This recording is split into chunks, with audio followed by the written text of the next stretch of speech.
Escuela Sabática, el libro de Marcos. Lección 10, para el 7 de septiembre de 2024.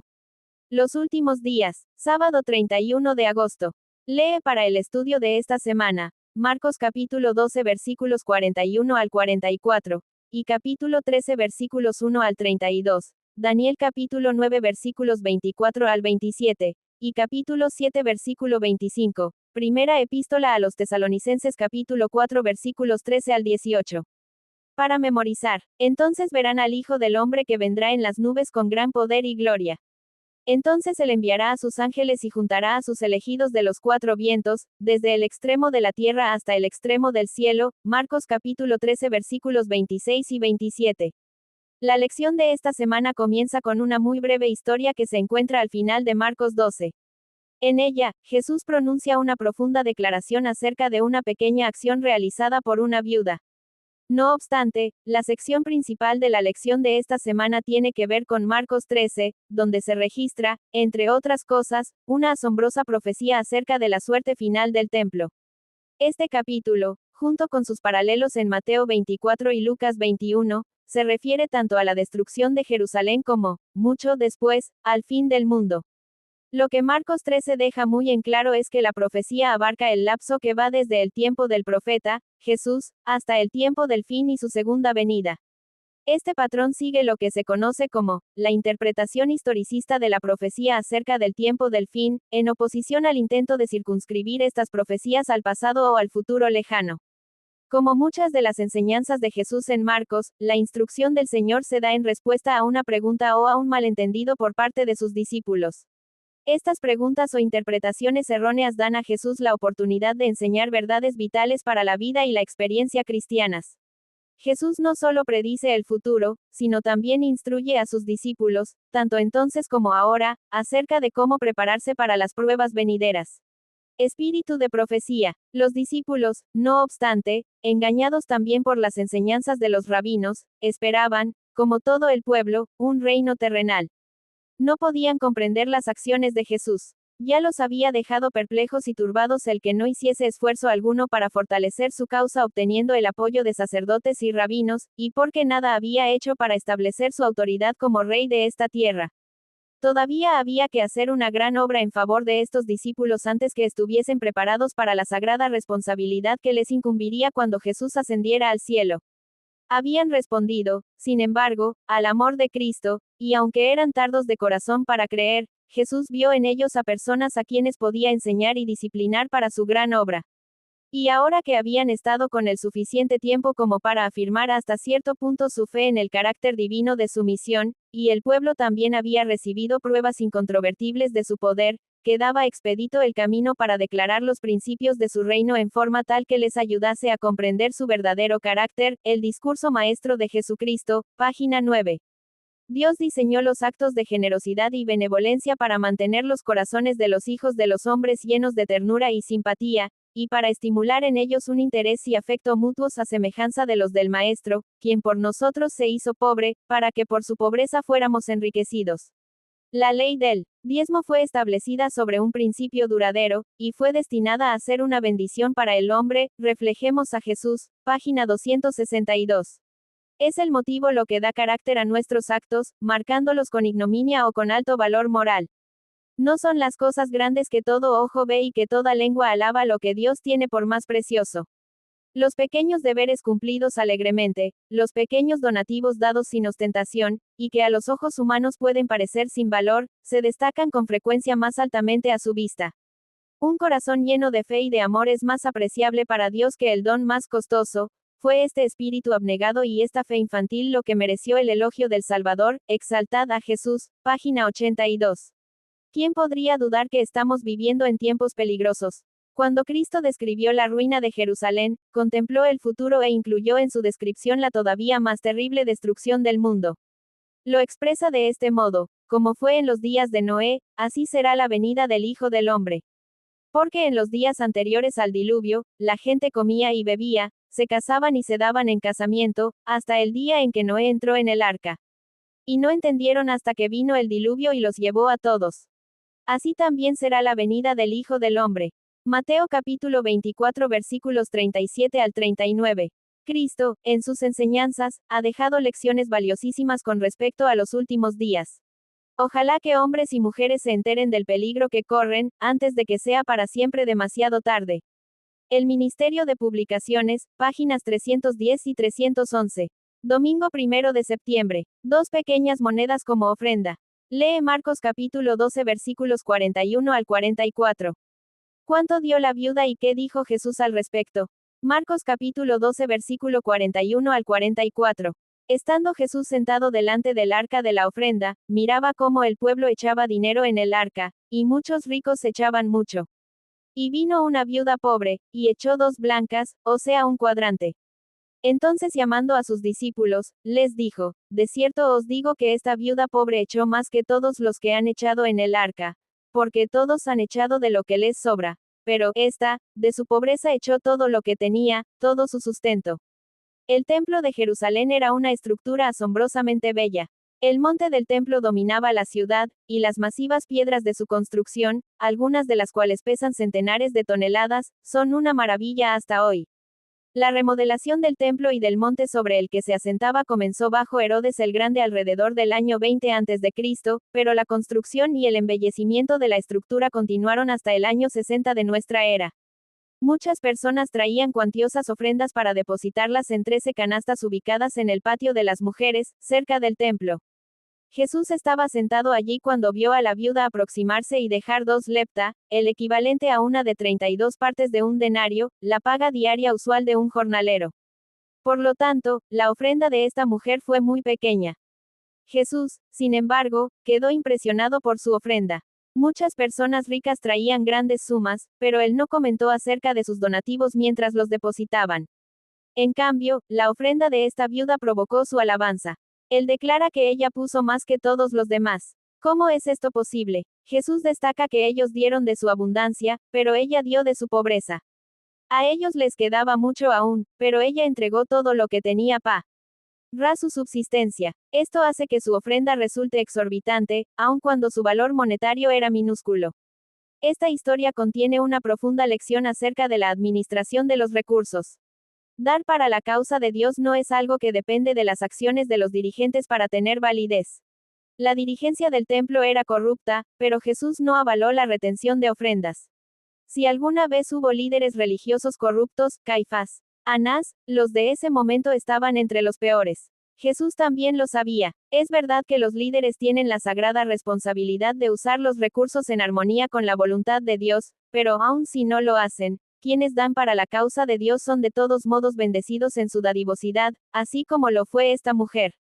Por otra parte, retener diezmos y ofrendas cuando los líderes cometen falta significa que la dadivosidad está atada a las acciones de ellos en lugar de ser una expresión de gratitud hacia Dios.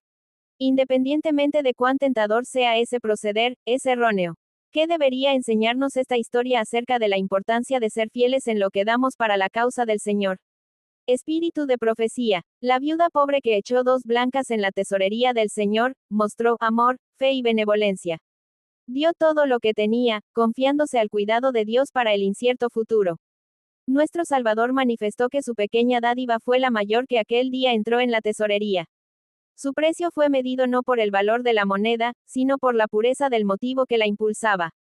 La bendición de Dios sobre la sincera ofrenda la ha transformado en fuente de grandes resultados. La blanca de la viuda ha sido como una minúscula corriente que fluye a través de las edades, ensanchando y profundizando su cauce, y que contribuye en miles de direcciones a la extensión de la verdad y al alivio de los necesitados. La influencia de aquella pequeña dádiva ha actuado y reaccionado sobre miles de corazones en cada época y en cada país. Como resultado, innumerables dádivas han fluido a la tesorería del Señor de parte de pobres dadivosos y abnegados. Y más, el ejemplo de la viuda ha estimulado a las buenas obras a miles que viven con holgura, que son egoístas y que dudan, y sus dones también han ido a engrosar el valor de la ofrenda de ella. Reflejemos a Jesús, página 260. El Salvador llamó así a sus discípulos, y les pidió que notasen la pobreza de la viuda. Entonces sus palabras de elogio cayeron en los oídos de ella. De cierto os digo, que esta pobre viuda echó más que todos. Lágrimas de gozo llenaron sus ojos al sentir que su acto era comprendido y apreciado. Muchos le habrían aconsejado que guardase su pitanza para su propio uso.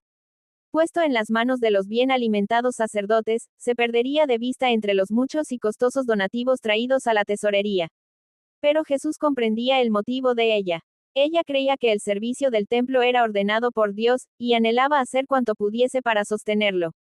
Hizo lo que pudo, y su acto había de ser un monumento a su memoria para todos los tiempos, y su gozo en la eternidad. Su corazón acompañó a su donativo, cuyo valor se había de estimar, no por el de la moneda, sino por el amor hacia Dios y el interés en su obra que había impulsado la acción. Exaltad a Jesús, página 82.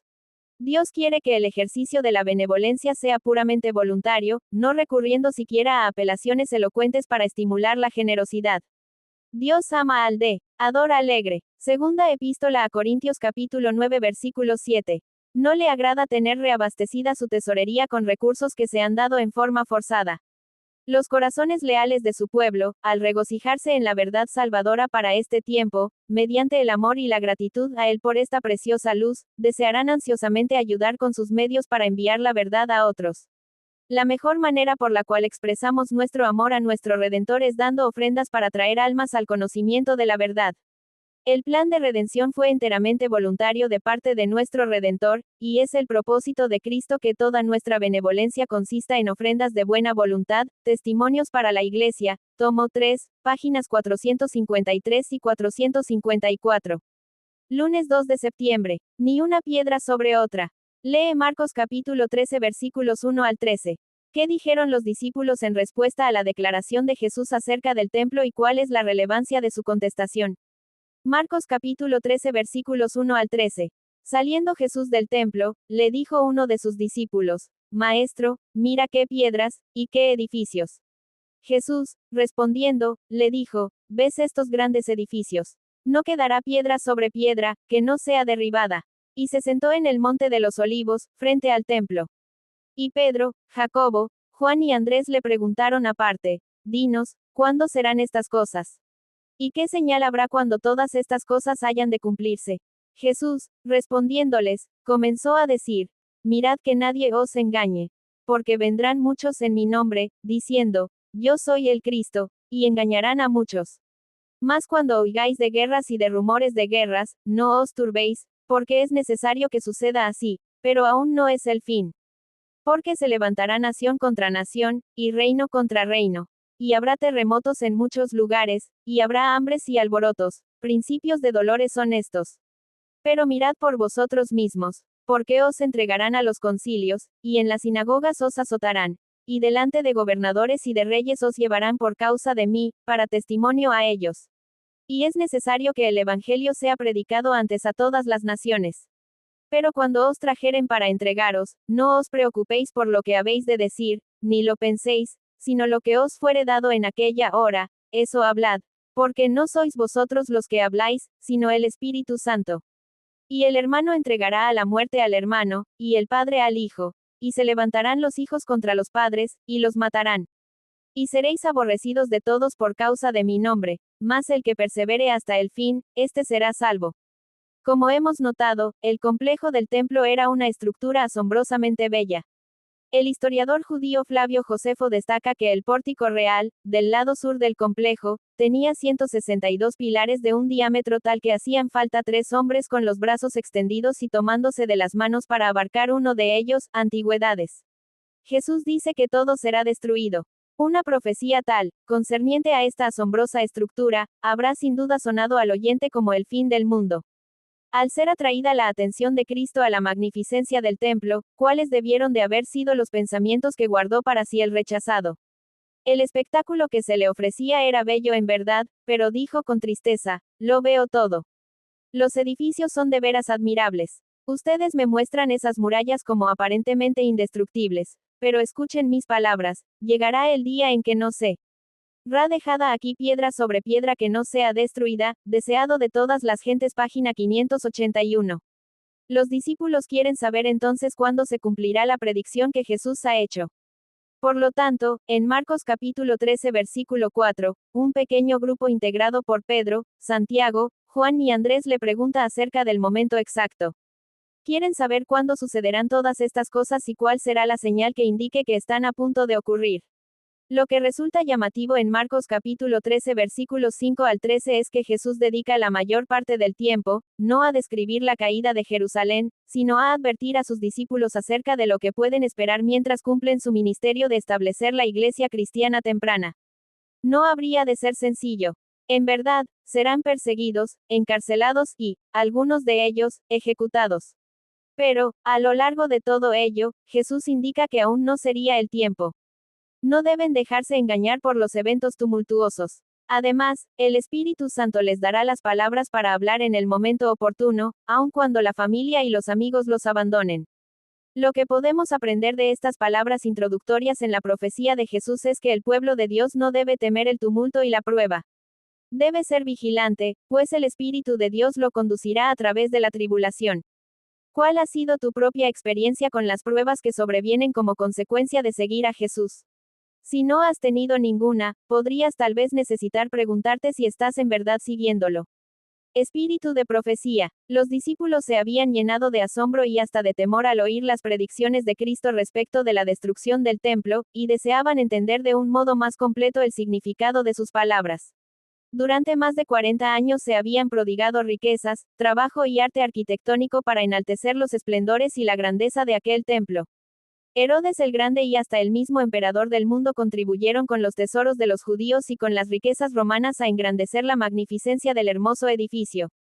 Con este objeto habíanse importado de Roma enormes bloques de preciado mármol, de tamaño casi fabuloso, a los cuales los discípulos llamaron la atención del maestro, diciéndole, mira qué piedras, y qué edificios. Marcos capítulo 13 versículo 1. Pero Jesús contestó con estas solemnes y sorprendentes palabras, de cierto os digo, que no será dejada aquí piedra sobre piedra, que no sea destruida.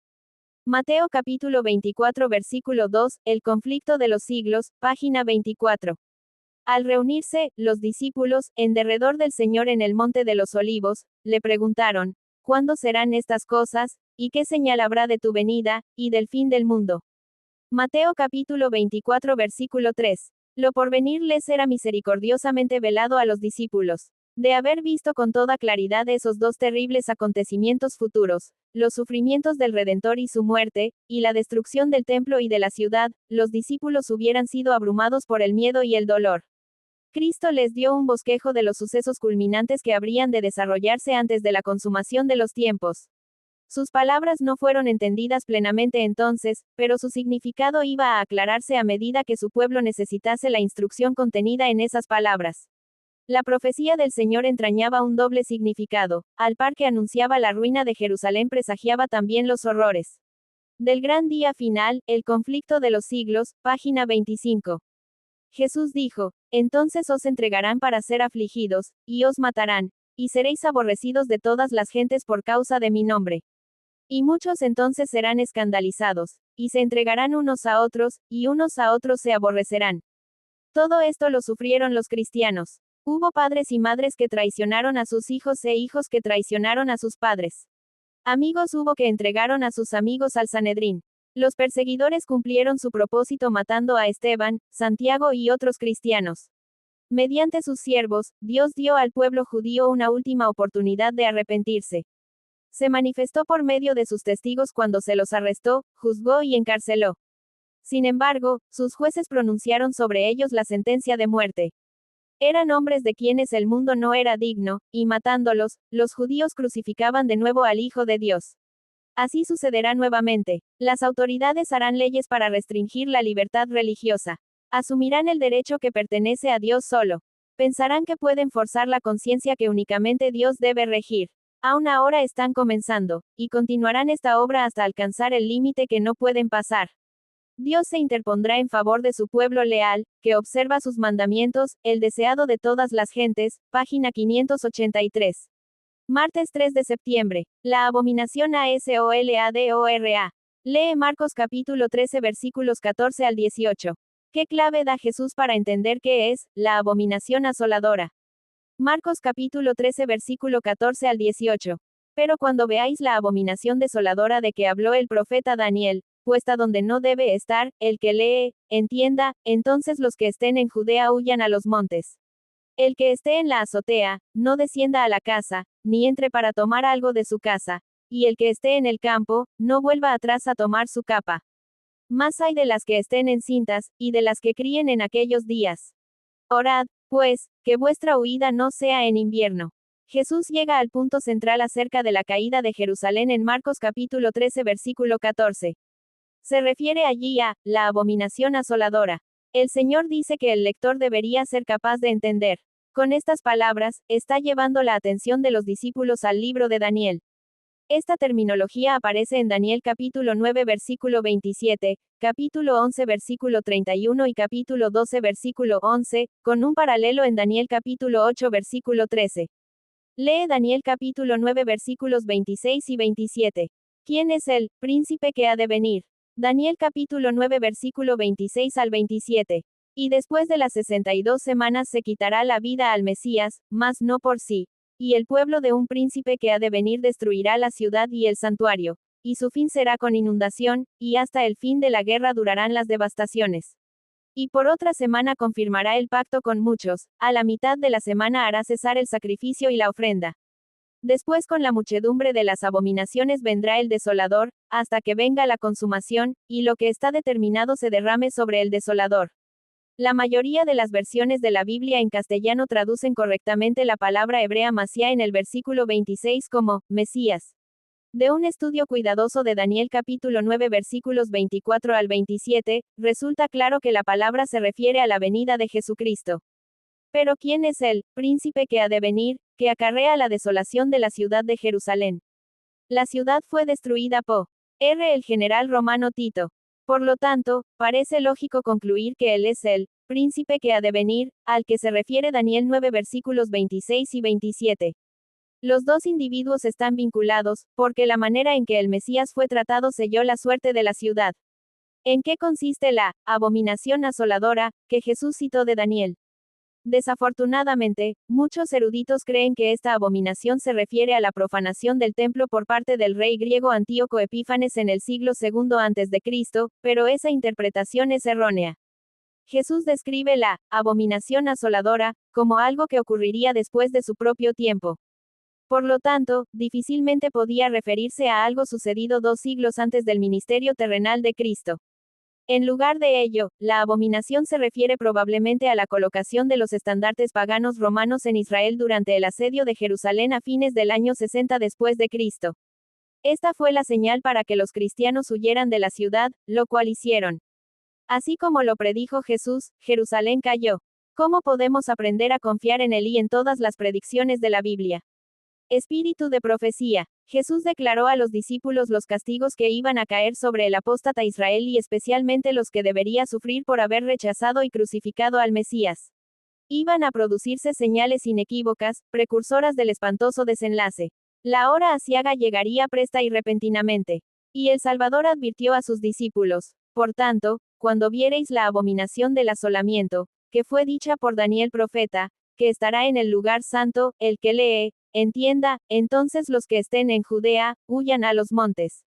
Mateo 2:4-1-5-16, Lucas 9:20 de la noche. Tan pronto como los estandartes del ejército romano idólatra fuesen clavados en el suelo sagrado, que se extendía varios estadios más allá de los muros, los creyentes en Cristo debían huir a un lugar seguro. Al ver la señal preventiva, todos los que quisieran escapar debían hacerlo sin tardar. Tanto en tierra de Judea como en la propia ciudad de Jerusalén el aviso de la fuga debía ser aprovechado en el acto. Todo el que se hallase en aquel instante en el tejado de su casa no debía entrar en ella ni para tomar consigo los más valiosos tesoros. Los que trabajarán en el campo y en los viñedos no debían perder tiempo en volver por las túnicas que se hubiesen quitado para sobrellevar mejor el calor y la faena del día. Todos debían marcharse sin tardar si no querían verse envueltos en la ruina general, el conflicto de los siglos, página 25. Los profetas habían llorado la apostasía de Israel y lamentado las terribles desolaciones con que fueron castigadas sus culpas. Jeremías deseaba que sus ojos se volvieran manantiales de lágrimas para llorar día y noche por los muertos de la hija de su pueblo y por el rebaño del Señor que fue llevado cautivo. Jeremías capítulo 9 versículo 1, y capítulo 13 versículo 17. ¿Cuál no sería entonces la angustia de aquel cuya mirada profética abarcaba, no unos pocos años, sino muchos siglos? Veía al ángel exterminador blandir su espada sobre la ciudad que por tanto tiempo fuera morada de Jehová.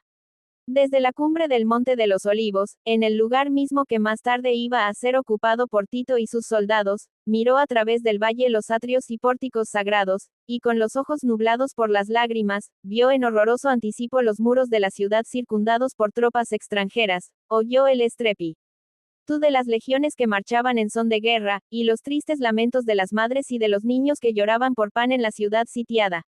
Vio el templo santo y hermoso, los palacios y las torres devorados por las llamas, dejando en su lugar tan solo un montón de humeantes ruinas, el conflicto de los siglos, página 21. Podemos saber que si nuestra vida está oculta con Cristo en Dios, cuando entremos en la prueba a causa de nuestra fe, Jesús estará con nosotros. Cuando se nos lleve delante de los dirigentes y los dignatarios para dar razón de nuestra fe, el Espíritu del Señor iluminará nuestro entendimiento y seremos capaces de dar testimonio para la gloria de Dios. Y si somos llamados a sufrir por Cristo, seremos capaces de ir a la prisión confiando en Él como un niñito confía en sus padres. Ahora es el momento de cultivar la fe en Dios, nuestra elevada vocación, página 359. Miércoles 4 de septiembre. La gran tribulación. Lee Marcos capítulo 13 versículo 19. ¿A qué se refiere este versículo? Marcos capítulo 13 versículo 19. Porque aquellos días serán de tribulación cual nunca ha habido desde el principio de la creación que Dios creó, hasta este tiempo, ni la habrá. Marcos capítulo 13 versículo 14 se refiere a la abominación asoladora y es el eje alrededor del cual gira el capítulo, como vimos en la lección del martes. Marcos capítulo 13 versículo 19 marca también un punto de transición y se refiere a una gran tribulación sin precedentes desde la creación del mundo. Esto presagia una persecución más intensa que la ocurrida en ocasión de la caída de Jerusalén. Marcos capítulo 13 versículo 19 cambia también al tiempo verbal futuro, señalando así hacia eventos cronológicamente distantes respecto de la época de Jesús. Así como Marcos capítulo 13 versículo 14 refleja la profecía de Daniel capítulo 9, la gran persecución descrita aquí en Marcos capítulo 13 versículos 19 al 23 se hace eco de las profecías de Daniel capítulos 7 y 8, donde el poder representado por el cuerno pequeño persigue al pueblo de Dios durante tiempo, 2 tiempos y medio tiempo, Daniel capítulo 7 versículo 25. Este período profético de 1260 días equivale a 1260 años literales, de acuerdo con Números 14 versículo 34, y Ezequiel 4 versículo 6, y se extendió desde el año 538 después de Cristo hasta el año 1798 después de Cristo. En 1798, Napoleón envió a su general para encarcelar al Papa. Durante este período de 1260 años, el poder simbolizado por el cuerno pequeño persiguió y mató a quienes no estaban de acuerdo con su sistema de gobierno eclesiástico. Lee Marcos capítulo 13 versículo 20 al 23. ¿Qué esperanza ofrece Dios a su pueblo durante el tiempo de persecución y qué advertencia le hace al final? Marcos capítulo 13 versículos 20 al 23. Y si el Señor no hubiese acortado aquellos días, nadie sería salvo. Mas por causa de los escogidos que él escogió, acortó aquellos días. Entonces si alguno os dijere, mirad, aquí está el Cristo, o, mirad, allí está, no le creáis. Porque se levantarán falsos cristos y falsos profetas, y harán señales y prodigios, para engañar, si fuese posible, aun a los escogidos. Mas vosotros mirad, os lo he dicho todo antes. Marcos capítulo 13 versículo 20 habla de un acortamiento de la persecución por causa del pueblo de Dios. Históricamente, los fuegos de la persecución se atenuaron tras el surgimiento de la Reforma Protestante, y se acortó así el tiempo de aflicción. A medida que el poder de el cuerno pequeño decrecía, más personas se unían a las reformas. Pero el poder del cuerno pequeño volvería a surgir, como lo indica la profecía de Apocalipsis capítulo 13. En Marcos 13 versículos 21 al 23, Jesús previene acerca de otro peligro, el de los falsos profetas y cristos, los cuales surgirán antes de que Él regrese. Jesús advierte a sus seguidores que se cuiden de ellos. Cuando Jesús advirtió sobre los falsos cristos, su movimiento había recién comenzado. Sin embargo, fue capaz entonces de hacer una predicción tan asombrosa, que se ha hecho realidad. Aún hoy hay personas que afirman ser Jesús. ¿Cómo debería el cumplimiento de esta predicción aumentar nuestra confianza en la palabra de Dios? Espíritu de profecía. El tiempo de angustia cual nunca fue está próximo a caer sobre nosotros, y necesitaremos una experiencia que ahora no tenemos, y que muchos no se preocupan por obtener. A menudo ocurre que la angustia es mayor en la imaginación que en la realidad, pero no será así en la crisis que tenemos por delante. La descripción más vívida no logra dar idea de la magnitud de la prueba. La ira de Satanás aumenta a medida que su tiempo se acorta, y su obra de engaño y destrucción alcanza su culminación durante el tiempo de angustia. Satanás ejercerá su poder sobre todos los que se hayan entregado a su dominio, y sumergirá a los habitantes de la tierra en una gran angustia final. Cuando los ángeles de Dios dejen de retener los fieros vientos de las pasiones humanas, se desatarán todos los elementos de contienda. El mundo entero se verá envuelto en una ruina más terrible que la que cayó antiguamente sobre Jerusalén. En medio del tiempo de angustia cual nunca hubo desde que fue nación, sus escogidos permanecerán inconmovibles. Satanás, con toda la hueste del mal, no puede destruir al más débil de los santos de Dios. Maranata, página 275. A medida que se abría delante de mí la condición de la Iglesia y del mundo, y a medida que observaba las terribles escenas que se desarrollaban delante de nosotros, me sentía alarmada por las perspectivas. Y noche tras noche, mientras toda la casa dormía, yo redactaba las cosas que me fueron dadas por Dios.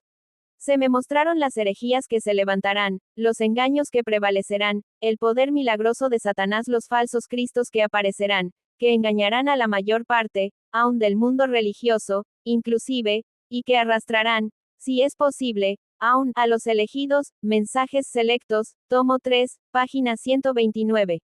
De la destrucción de Jerusalén, Cristo pasó rápidamente al acontecimiento mayor, el último eslabón de la cadena de la historia de esta tierra, la venida del Hijo de Dios en majestad y gloria. Entre estos dos acontecimientos, estaban abiertos a la vista de Cristo largos siglos de tinieblas, siglos que para su iglesia estarían marcados con sangre, lágrimas y agonía. Los discípulos no podían entonces soportar la visión de estas escenas, y Jesús las pasó con una breve mención. Habrá entonces grande aflicción, dijo, cual no fue desde el principio del mundo hasta ahora, ni será. Y si aquellos días no fuesen acortados, ninguna carne sería salva. Mas por causa de los escogidos, aquellos días serán acortados. Durante más de 1000 años iba a imperar contra los seguidores de Cristo una persecución como el mundo nunca la había conocido antes.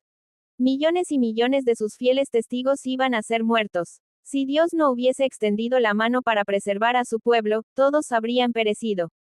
Mas por causa de los escogidos, dijo, aquellos días serán acortados, el deseado de todas las gentes, página 584.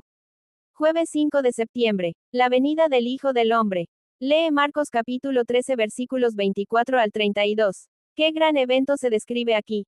Marcos capítulo 13 versículos 24 al 32. Pero en aquellos días, después de aquella tribulación, el sol se oscurecerá, y la luna no dará su resplandor, y las estrellas caerán del cielo, y las potencias que están en los cielos serán conmovidas. Entonces verán al Hijo del Hombre, que vendrá en las nubes con gran poder y gloria. Y entonces enviará sus ángeles, y juntará a sus escogidos de los cuatro vientos, desde el extremo de la tierra hasta el extremo del cielo. De la higuera aprended la parábola. Cuando ya su rama está tierna, y brotan las hojas, sabéis que el verano está cerca. Así también vosotros, cuando veáis que suceden estas cosas, conoced que está cerca, a las puertas.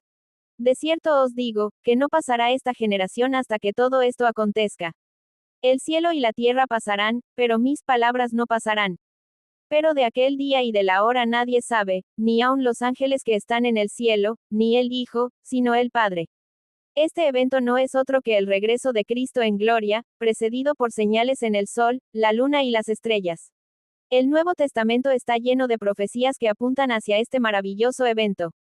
El apóstol Pablo lo describe en detalle en primera epístola a los Tesalonicenses 4 versículos 13 al 18, donde dice que quienes han muerto en Cristo serán traídos nuevamente a la vida y llevados junto con los santos vivientes para encontrarse con Cristo en el aire.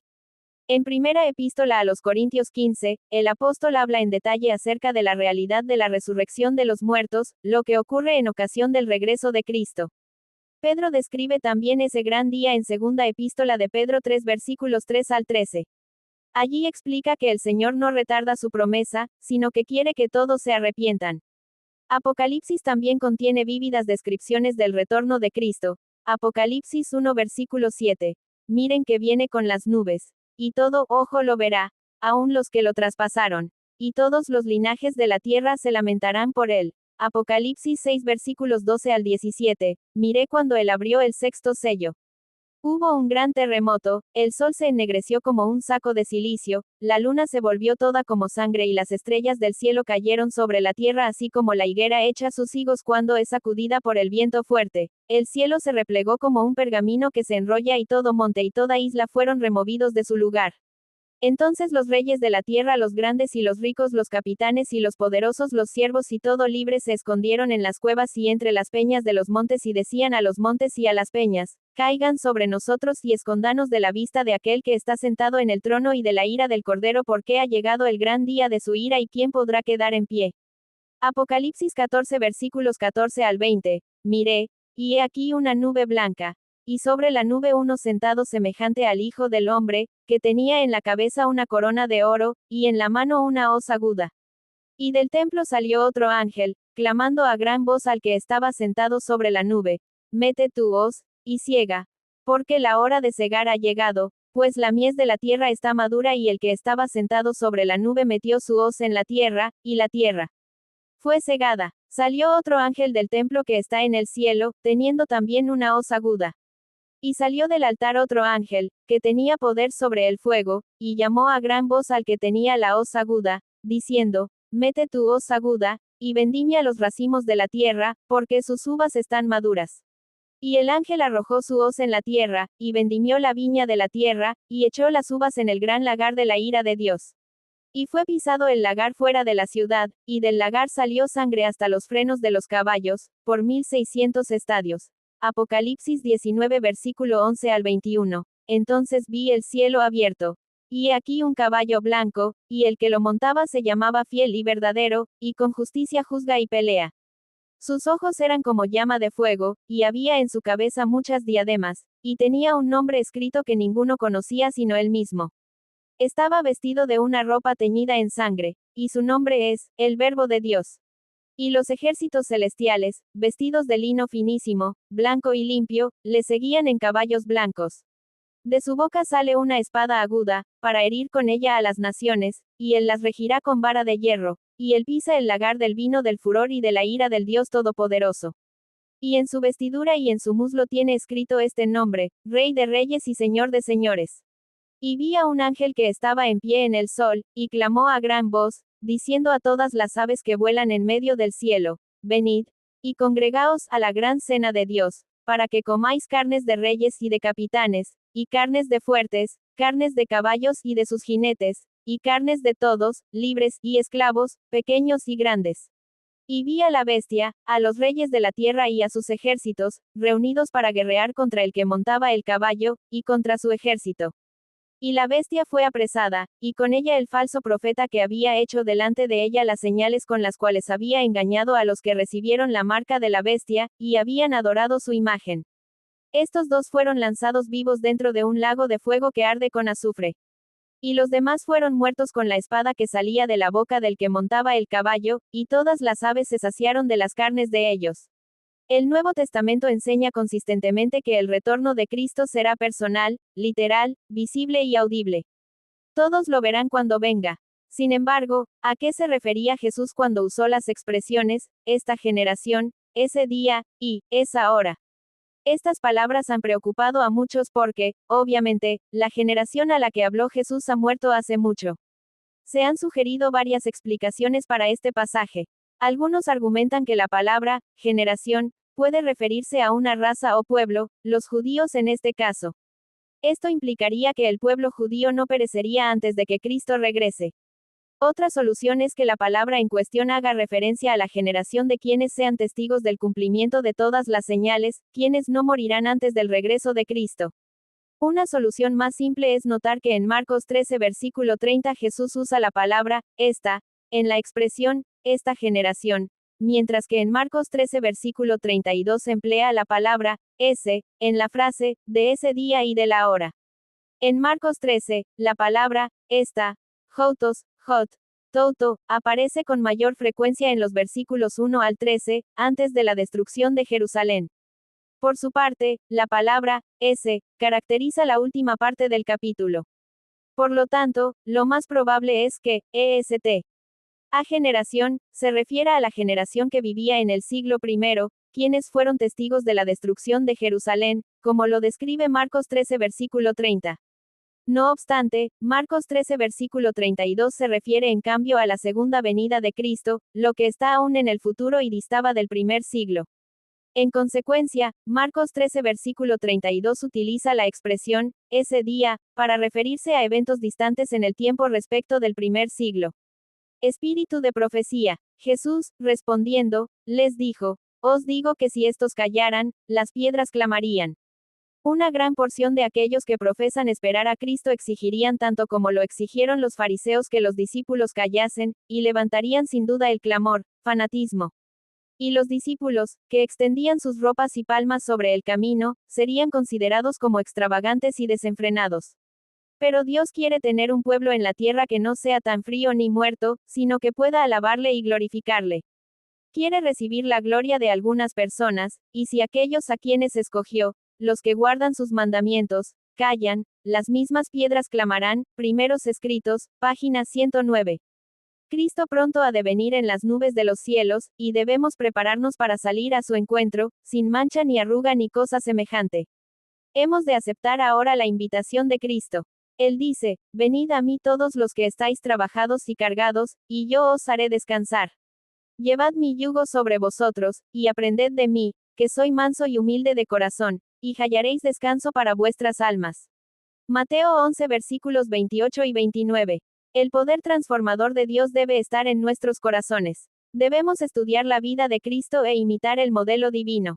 Debemos contemplar la perfección de su carácter y ser transformados a su imagen. Nadie entrará en el reino de los cielos a menos que su voluntad sea llevada cautiva a la voluntad de Cristo. El cielo está libre de todo pecado, de toda contaminación e impureza. Y si hemos de vivir en su atmósfera, si hemos de contemplar la gloria de Cristo, debemos ser puros de corazón, perfectos en carácter por medio de su gracia y justicia, reflejemos a Jesús, página 14. El momento exacto de la segunda venida de Cristo no ha sido revelado. Jesús dijo, pero del día y la hora nadie sabe. Sin embargo dio señales de su venida, y dijo, cuando veáis todas estas cosas, conoced que está cerca, a las puertas, Mateo 24 versículos 48 y 36 y 33. Las ofreció como manifiestas señales de su venida, levantad vuestra cabeza, porque vuestra redención está cerca.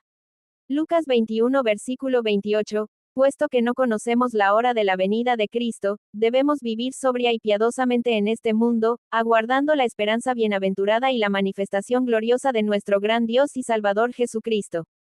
Su pueblo ha de preservar sus características peculiares como sus representantes. Hay una obra que cada uno de ellos ha de hacer.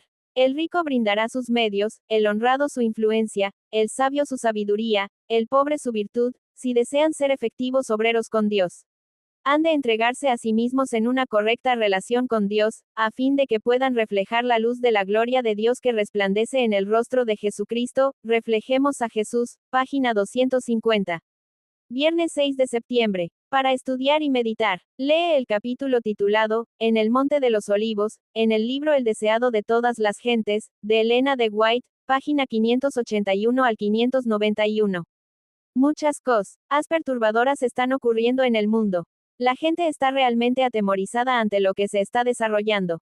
¿Cómo podemos los adventistas del séptimo día, desde el punto de observación ventajoso de la profecía, usar lo que está ocurriendo para llamar la atención de las personas hacia la esperanza que tenemos en Jesús y hacia la promesa de su segunda venida? Capítulo 69, en el Monte de las Olivas. Este capítulo está basado en Mateo 24, Marcos 13, Lucas 21 versículos 5 al 38. Las palabras de Cristo a los sacerdotes y gobernantes. He aquí vuestra casa os es dejada desierta, habían llenado de terror su corazón. Afectaban indiferencia, pero seguían preguntándose lo que significaban esas palabras. Un peligro invisible parecía amenazarlos. Podría ser que el magnífico templo que era la gloria de la nación iba a ser pronto un montón de ruinas. Los discípulos compartían ese presentimiento de mal, y aguardaban ansiosamente alguna declaración más definida de parte de Jesús. Mientras salían con el del templo, llamaron su atención a la fortaleza y belleza del edificio. Las piedras del templo eran del mármol más puro, de perfecta blancura y algunas de ellas de tamaño casi fabuloso. Una porción de la muralla había resistido el sitio del ejército de Nabucodonosor. En su perfecta obra de albañilería, parecía como una sólida piedra sacada entera de la cantera. Los discípulos no podían comprender cómo se podrían derribar esos sólidos muros, al ser atraída la atención de Cristo a la magnificencia del templo, cuáles no deben haber sido los pensamientos que guardó para sí aquel que había sido rechazado. El espectáculo que se le ofrecía era hermoso en verdad, pero dijo con tristeza, lo veo todo. Los edificios son de veras admirables. Me mostráis esas murallas como aparentemente indestructibles, pero escuchad mis palabras. Llegará el día en que, no será dejada aquí piedra sobre piedra, que no sea destruida. Las palabras de Cristo habían sido pronunciadas a oídos de gran número de personas, pero cuando Jesús estuvo solo, Pedro, Juan, Santiago y Andrés vinieron a él mientras estaba sentado en el monte de las olivas. Dinos, le dijeron, ¿cuándo serán estas cosas? ¿Y qué señal habrá de tu venida, y del fin del mundo? En su contestación a los discípulos, Jesús no consideró por separado la destrucción de Jerusalén y el gran día de su venida. Mezcló la descripción de estos dos acontecimientos. Si hubiese revelado a sus discípulos los acontecimientos futuros como los contemplaba él, no habrían podido soportar la visión. Por misericordia hacia ellos, fusionó la descripción de las dos grandes crisis, dejando a los discípulos estudiar por sí mismos el significado.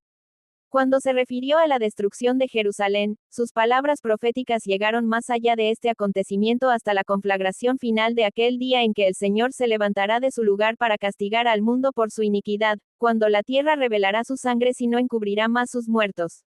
Este discurso entero no fue dado solamente para los discípulos, sino también para aquellos que iban a vivir en medio de las últimas escenas de la historia de esta tierra. Volviéndose a los discípulos, Cristo dijo, mirad que nadie os engañe. Porque vendrán muchos en mi nombre, diciendo, yo soy el Cristo, y a muchos engañarán. Muchos falsos mesías iban a presentarse pretendiendo realizar milagros y declarando que el tiempo de la liberación de la nación judía había venido. Iban a engañar a muchos. Esas palabras de Cristo se cumplieron. Entre su muerte y el sitio de Jerusalén, aparecieron muchos falsos mesías. Pero esta amonestación fue dada también a los que viven en esta época del mundo. Los mismos engaños practicados antes de la destrucción de Jerusalén han sido practicados a través de los siglos, y lo serán de nuevo. Y oiréis guerras, y rumores de guerras. Mirad que no os turbéis, porque es menester que todo esto acontezca, mas aún no es el fin. Antes de la destrucción de Jerusalén, los hombres contendían por la supremacía. Se mataban emperadores, se mataba también a los que se creía más cercanos al trono. Había guerras y rumores de guerras. Es menester que todo esto acontezca, dijo Cristo, mas aún no es el fin de la nación judía como tal. Porque se levantará nación contra nación, y reino contra reino, y habrá pestilencias, y hambres, y terremotos por los lugares. Y todas estas cosas, principio de dolores. Cristo dijo, a medida que los rabinos vean estas señales, declararán que son los juicios de Dios sobre las naciones por mantener a su pueblo escogido en servidumbre. Declararán que estas señales son indicios del advenimiento del Mesías. No os engañéis, son el principio de sus juicios. El pueblo se miró a sí mismo. No se arrepintió ni se convirtió para que yo lo sanase. Las señales que ellos presenten como indicios de su liberación de la servidumbre, os serán señales de su destrucción. Entonces os entregarán para ser afligidos, y os matarán, y seréis aborrecidos de todas las gentes por causa de mi nombre. Y muchos entonces serán escandalizados, y se entregarán unos a otros, y unos a otros se aborrecerán. Todo esto lo sufrieron los cristianos. Hubo padres y madres que traicionaron a sus hijos e hijos que traicionaron a sus padres. Amigos hubo que entregaron a sus amigos al Sanedrín. Los perseguidores cumplieron su propósito matando a Esteban, Santiago y otros cristianos. Mediante sus siervos, Dios dio al pueblo judío una última oportunidad de arrepentirse. Se manifestó por medio de sus testigos cuando se los arrestó, juzgó y encarceló. Sin embargo, sus jueces pronunciaron sobre ellos la sentencia de muerte. Eran hombres de quienes el mundo no era digno, y matándolos, los judíos crucificaban de nuevo al Hijo de Dios. Así sucederá nuevamente. Las autoridades harán leyes para restringir la libertad religiosa. Asumirán el derecho que pertenece a Dios solo. Pensarán que pueden forzar la conciencia que únicamente Dios debe regir. Aún ahora están comenzando, y continuarán esta obra hasta alcanzar el límite que no pueden pasar. Dios se interpondrá en favor de su pueblo leal, que observa sus mandamientos. En toda ocasión en que haya persecución, los que la presencian se deciden o en favor de Cristo o contra él. Los que manifiestan simpatía por aquellos que son condenados injustamente demuestran su afecto por Cristo. Otros son ofendidos porque los principios de la verdad condenan directamente sus prácticas. Muchos tropiezan, caen y apostatan de la fe que una vez defendieron. Los que apostatan en tiempo de prueba llegarán, para conseguir su propia seguridad, a dar falso testimonio y a traicionar a sus hermanos. Cristo nos advirtió todo esto a fin de que no seamos sorprendidos por la conducta antinatural y cruel de los que rechazan la luz. Cristo dio a sus discípulos una señal de la ruina que iba a venir sobre Jerusalén, y les dijo cómo podían escapar. Cuando viereis a Jerusalén cercada de ejércitos, sabed entonces que su destrucción ha llegado. Entonces los que estuvieren en Judea, huyan a los montes, y los que en medio de ella, váyanse, y los que estén en los campos, no entren en ella.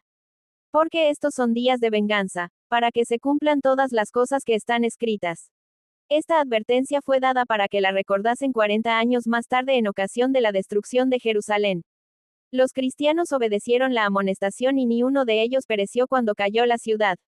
Orad, pues, que vuestra huida no sea en invierno ni en sábado, dijo Cristo. El que hizo el sábado no lo abolió clavándolo en su cruz. El sábado no fue anulado por su muerte. 40 años después de su crucifixión, había de ser considerado todavía sagrado. Durante 40 años, los discípulos debían orar porque su huida no fuese en sábado. De la destrucción de Jerusalén, Cristo pasó rápidamente al acontecimiento mayor, el último eslabón de la cadena de la historia de esta tierra, la venida del Hijo de Dios en majestad y gloria. Entre estos dos acontecimientos, estuvieron abiertos a la vista de Cristo largos siglos de tinieblas, siglos que para su iglesia estarían marcados con sangre, lágrimas y agonía. Los discípulos no podían entonces soportar la visión de estas escenas, y Jesús las pasó con una breve mención. Habrá entonces grande aflicción, dijo, cual no fue desde el principio del mundo hasta ahora, ni será. Y si aquellos días no fuesen acortados, ninguna carne sería salva. Mas por causa de los escogidos, aquellos días serán acortados. Durante más de 1000 años iba a imperar contra los seguidores de Cristo una persecución como el mundo nunca la había conocido antes. Millones y millones de sus fieles testigos iban a ser muertos. Si Dios no hubiese extendido la mano para preservar a su pueblo, todos habrían perecido. Mas por causa de los escogidos dijo, aquellos días serán acortados. Luego, en lenguaje inequívoco, nuestro Señor habla de su segunda venida y anuncia los peligros que iban a preceder a su advenimiento al mundo. Si alguno os dijere, he aquí está el Cristo, o allí, no creáis. Porque se levantarán falsos cristos, y falsos profetas, y darán señales grandes y prodigios, de tal manera que engañarán, si es posible, aun a los escogidos. He aquí os lo he dicho antes. Así que, si os dijeren, he aquí en el desierto está, no salgáis, he aquí en las cámaras, no creáis. Porque como el relámpago que sale del oriente y se muestra hasta el occidente, así será también la venida del Hijo del Hombre. Una de las señales de la destrucción de Jerusalén que Cristo había anunciado era, muchos falsos profetas se levantarán y engañarán a muchos. Se levantaron falsos profetas que engañaron a la gente y llevaron a muchos al desierto. Magos y hechiceros que pretendían tener un poder milagroso arrastraron a la gente en pos de sí a las soledades montañosas. Pero esa profecía fue dada también para los últimos días. Se trataba de una señal del segundo advenimiento. Aún ahora hay falsos cristos y falsos profetas que muestran señales y prodigios para seducir a sus discípulos. No oímos el clamor, he aquí en el desierto está. No han ido millares al desierto esperando hallar a Cristo. Y de los miles de reuniones donde los hombres profesan tener comunión con los espíritus desencarnados, no se oye ahora la invitación, he aquí en las cámaras, está. Tal es la pretensión que el espiritismo expresa. Pero, ¿qué dice Cristo? No creáis, porque como el relámpago que sale del oriente y se muestra hasta el occidente, así será también la venida del Hijo del Hombre. El Salvador dio señales de su venida y aún más que eso, fijó el tiempo en que la primera de estas señales iba a aparecer. Y luego después de la aflicción de aquellos días, el sol se obscurecerá, y la luna no dará su lumbre, y las estrellas caerán del cielo, y las virtudes de los cielos serán conmovidas. Y entonces se mostrará la señal del Hijo del Hombre en el cielo, y entonces lamentarán todas las tribus de la tierra, y verán al Hijo del Hombre que vendrá sobre las nubes del cielo, con grande poder y gloria. Y enviará sus ángeles con gran voz de trompeta, y juntarán sus escogidos de los cuatro vientos, de un cabo del cielo hasta el otro. Cristo declaró que al final de la gran persecución papal, el sol se obscurecería y la luna no daría su luz. Luego las estrellas caerían del cielo. Y dice, de la higuera aprended la parábola. Cuando ya su rama se enternece, y las hojas brotan, sabéis que el verano está cerca. Así también vosotros, cuando viereis todas estas cosas, sabed que está cercano, a las puertas. Cristo anuncia las señales de su venida. Declara que podemos saber cuándo está cerca, aún a las puertas. Dice de aquellos que vean estas señales, no pasará esta generación, que todas estas cosas no acontezcan. Estas señales han aparecido. Podemos saber con seguridad que la venida del Señor está cercana. El cielo y la tierra pasarán, dice, mas mis palabras no pasarán. Cristo va a venir en las nubes y con grande gloria. Le acompañará una multitud de ángeles resplandecientes. Vendrá para resucitar a los muertos y para transformar a los santos vivos de gloria en gloria. Vendrá para honrar a los que le amaron y guardaron sus mandamientos, y para llevarlos consigo. No los ha olvidado ni tampoco ha olvidado su promesa. Volverán a unirse los eslabones de la familia. Cuando miramos a nuestros muertos, podemos pensar en la mañana en que la trompeta de Dios resonará, cuando los muertos serán levantados sin corrupción, y nosotros seremos transformados. Aún un poco más, y veremos al Rey en su hermosura. Un poco más, y enjugará toda lágrima de nuestros ojos. Un poco más, y nos presentará, delante de su gloria irreprensibles, con grande alegría. Por lo tanto, cuando dio las señales de su venida, dijo, cuando estas cosas comenzaren a hacerse, mirad, y levantad vuestras cabezas, porque vuestra redención está cerca. Pero el día y la hora de su venida, Cristo no los ha revelado. Explicó claramente a sus discípulos que él mismo no podía dar a conocer el día o la hora de su segunda aparición. Si hubiese tenido libertad para revelarlo, ¿por qué habría necesitado exhortarlos a mantener una actitud de constante expectativa? Hay quienes aseveran conocer el día y la hora de la aparición de nuestro Señor. Son muy fervientes en trazar el mapa del futuro. Pero el Señor los ha amonestado a que se aparten de este terreno. El tiempo exacto de la segunda venida del Hijo del Hombre es un misterio de Dios. Cristo continuó señalando la condición del mundo en ocasión de su venida. Como los días de Noé, así será la venida del Hijo del Hombre. Porque como en los días antes del diluvio estaban comiendo y bebiendo, casándose y dando en casamiento, hasta el día que Noé entró en el arca, y no conocieron hasta que vino el diluvio y llevó a todos, así será también la venida del Hijo del Hombre. Cristo no presenta aquí un milenario temporal, 1000 años en los cuales todos se han de preparar para la eternidad. Nos dice que como fue en los días de Noé, así será cuando vuelva el Hijo del Hombre. ¿Cómo era en los días de Noé? Vio Jehová que la malicia de los hombres era mucha en la tierra, y que todo designio de los pensamientos del corazón de ellos era de continuo solamente el mal. Los habitantes del mundo antediluviano se apartaron de Jehová y se negaron a hacer su santa voluntad. Siguieron sus propias imaginaciones profanas e ideas pervertidas. Y a causa de su perversidad fueron destruidos, y hoy el mundo está siguiendo el mismo camino. No ofrece señales halagüeñas de gloria milenaria. Los transgresores de la ley de Dios están llenando la tierra de maldad. Sus apuestas, sus carreras de caballos, sus juegos, su disipación, sus prácticas concupiscentes, sus pasiones indomables, están llenando rápidamente el mundo de violencia. En la profecía referente a la destrucción de Jerusalén, Cristo dijo, y por haberse multiplicado la maldad, la caridad, el amor, de muchos se resfriará. Mas el que perseverare hasta el fin, éste será salvo. Y será predicado este evangelio del reino en todo el mundo, por testimonio a todos los gentiles, y entonces vendrá el fin. Esta profecía volverá a cumplirse. La abundante iniquidad de aquel día halla su contraparte en esta generación. Lo mismo ocurre con la predicción referente a la predicación del evangelio. Antes de la caída de Jerusalén, Pablo, escribiendo bajo la inspiración del Espíritu Santo, declaró que el evangelio había sido predicado a toda criatura que está debajo del cielo. Así también ahora, antes de la venida del Hijo del Hombre, el Evangelio eterno ha de ser predicado, a toda nación y tribu y lengua y pueblo. Dios ha establecido un día, en el cual ha de juzgar al mundo. Cristo nos dice cuándo ha de iniciarse ese día. No afirma que todo el mundo se convertirá, sino que, será predicado este Evangelio del reino en todo el mundo, por testimonio a todos los gentiles, y entonces vendrá el fin. Mediante la proclamación del Evangelio al mundo, está a nuestro alcance apresurar la venida de nuestro Señor. No solo hemos de esperar la venida del día de Dios, sino apresurarla. Si la Iglesia de Cristo hubiese hecho su obra como el Señor le ordenaba, todo el mundo habría sido ya amonestado, y el Señor Jesús habría venido a nuestra tierra con poder y grande gloria. Después que hubo indicado las señales de su venida, Cristo dijo: Cuando viereis hacerse estas cosas, conoced que está cerca, a las puertas. Mirad, velad y orad. Dios advirtió siempre a los hombres los juicios que iban a caer sobre ellos. Los que tuvieron fe en su mensaje para su tiempo y actuaron de acuerdo con ella, en obediencia a sus mandamientos, escaparon a los juicios que cayeron sobre los desobedientes e incrédulos. A Noé fueron dirigidas estas palabras: Entra tú y toda tu casa en el arca, porque a ti he visto justo delante de mí. Noé obedeció y se salvó. Este mensaje llegó a Lot: Levantaos, salid de este lugar, porque Jehová va a destruir esta ciudad. Lot se puso bajo la custodia de los mensajeros celestiales y se salvó. Así también los discípulos de Cristo fueron advertidos acerca de la destrucción de Jerusalén.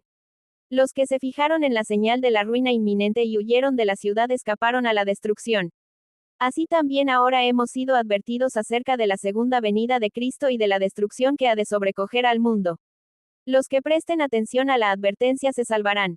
Por cuanto no sabemos la hora exacta de su venida, se nos ordena que velemos. Bienaventurados aquellos siervos, a los cuales cuando el Señor viniere, hallare velando. Los que velan esperando la venida de su Señor no aguardan en ociosa expectativa. La espera de la venida de Cristo debe inducir a los hombres a temer al Señor y sus juicios sobre los transgresores. Les ha de hacer sentir cuán grande pecado es rechazar sus ofrecimientos de misericordia. Los que aguardan al Señor purifican sus almas obedeciendo la verdad. Con la vigilancia combinan el trabajo ferviente. Por cuanto saben que el Señor está a las puertas, su celo se vivifica para cooperar con los seres divinos y trabajar para la salvación de las almas. Estos son los siervos fieles y prudentes que dan a la familia del Señor, a tiempo, su ración. Declaran la verdad que tiene aplicación especial a su tiempo. Como Enoc, Noé, Abraham y Moisés declararon cada uno la verdad para su tiempo, así también los siervos de Cristo dan ahora la amonestación especial para su generación. Pero Cristo presenta otra clase: y si aquel siervo malo dijere en su corazón: Mi Señor se tarda en venir, y comenzare a herir a sus consiervos, y aun a comer y a beber con los borrachos, vendrá el Señor de aquel siervo en el día que no espera. El mal siervo dice en su corazón: Mi Señor se tarda en venir. No dice que Cristo no vendrá.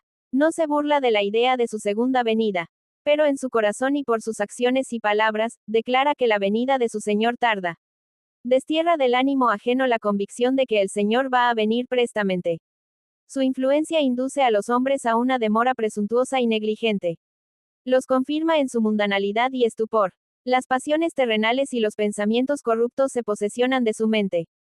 El mal siervo come y bebe con los borrachos, y se une con el mundo en la búsqueda de placeres. Hiere a sus consiervos acusando y condenando a los que son fieles a su maestro. Se asocia con el mundo. Siendo semejantes, participan juntos en la transgresión. Es una asimilación temible. Juntamente con el mundo, queda entrampado. Se nos advierte: vendrá el Señor de aquel siervo, a la hora que no sabe, y le cortará por medio, y pondrá su parte con los hipócritas. Y si no velares, vendré a ti como ladrón, y no sabrás en qué hora vendré a ti. El advenimiento de Cristo sorprenderá a los falsos maestros. Están diciendo: paz y seguridad. Como los sacerdotes y doctores antes de la caída de Jerusalén, esperan que la Iglesia disfrute de prosperidad terrenal y gloria.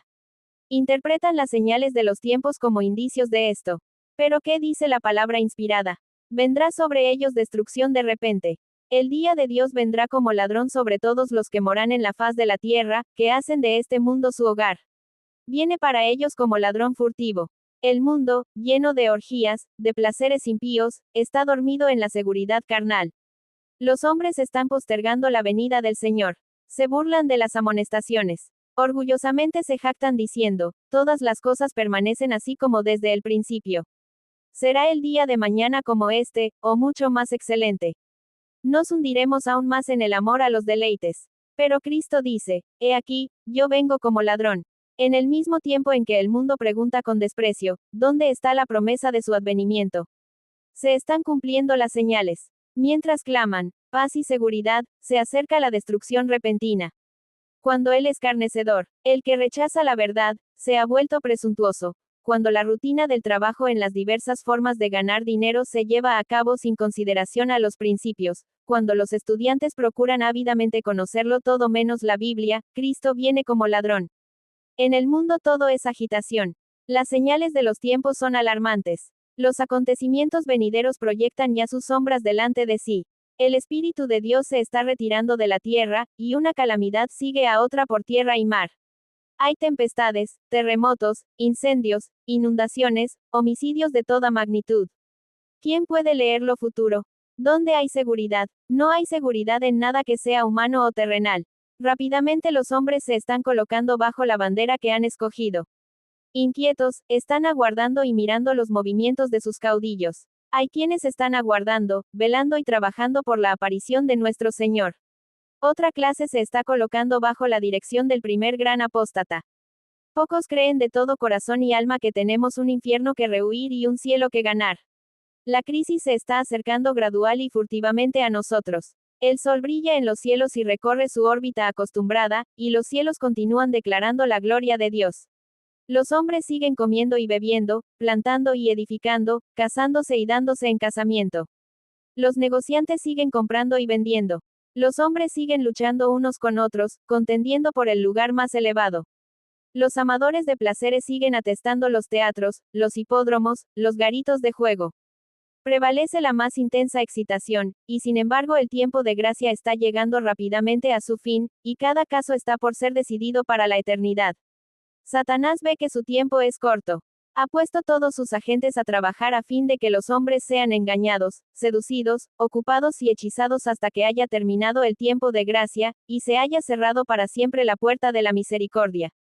Solemnemente llegan hasta nosotros, a través de los siglos, las palabras amonestadoras de nuestro Señor desde el Monte de las Olivas. Mirad por vosotros, que vuestros corazones no sean cargados de glotonería y embriaguez, y de los cuidados de esta vida, y venga de repente sobre vosotros aquel día. Velad pues, orando en todo tiempo, que seáis tenidos por dignos de evitar todas estas cosas que han de venir y de estar en pie delante del Hijo del Hombre. Preguntas para dialogar. No es lo mismo dar para la causa del Señor que dar para ella con sacrificio. ¿Cuál es la diferencia y por qué es ella importante? Primero, ¿por qué no impidió Dios la persecución de su pueblo a lo largo de los siglos y en la actualidad? ¿Cómo nos ayuda el tema del gran conflicto a entender por qué existe la persecución? Segundo, ¿qué señales actuales de la venida de Cristo te llaman la atención? Tercero, piensen en el estado de los muertos y en el hecho de que ellos duermen hasta el regreso de Cristo. Después de cerrar sus ojos al morir, ¿qué será lo primero que los creyentes verán al abrirlos nuevamente cuando resuciten? ¿Cómo nos ayuda esta idea a comprender cuán cercana está la segunda venida de Cristo para cada persona? Si crees que este estudio bíblico te fue de ayuda o puede servirle a alguien que conozcas, suscríbete, dale like y comparte, así ayudas a que este mensaje llegue a más personas.